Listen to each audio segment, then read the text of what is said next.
Hello friends, আমি আজকে চলে গেছিলাম গড়িয়াহাটে। গড়িয়াহাটের দারুণ দারুণ কালেকশান ছিল, সেইগুলোই আজকে তোমাদের সাথে শেয়ার করব। আর এইদিকে দেখো শাড়ির কালেকশান, বাসন্তী দেবী কলেজের সামনে যে শাড়ির কালেকশানগুলো এত আমার ভালো লাগে, তাই ভাবলাম চলো তোমাদের সাথেও শেয়ার করি। এবং নিজের জন্য কিন্তু আমি একটা শাড়ি কিনেছি। এছাড়াও এখানে দেখো এরকম মলমল শাড়িগুলো ভীষণ সুন্দর ছিল, 500 করে প্রাইস বলছিল। এছাড়া যদি তোমরা ফ্যান্সি শাড়ি নিতে চাও তো সেইগুলোও ছিল।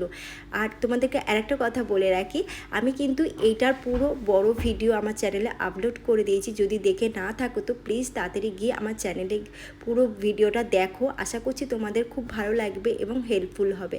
আর আজকের ভিডিওটা যদি ভালো লাগে তো, হেল্পফুল যদি মনে হয় তো প্লিজ চ্যানেলটাকে সাবস্ক্রাইব করে রেখো। আর ভালো লাগলে লাইক করতে ভুলো না। তোমাদের যদি কোনো কিছু কোয়ারি থাকে তো আমাকে কমেন্ট করতে পারো। আর এই দিকে দেখো চাদরের কালেকশান তো বেশ ভালো ছিল, দামটাও ঠিকঠাক ছিল, মানে 200 টাকা থেকে চাদর স্টার্ট হয়ে যাচ্ছে। আর চাদরের অপোজিটে এই কাকুর দোকানের ব্যাগগুলো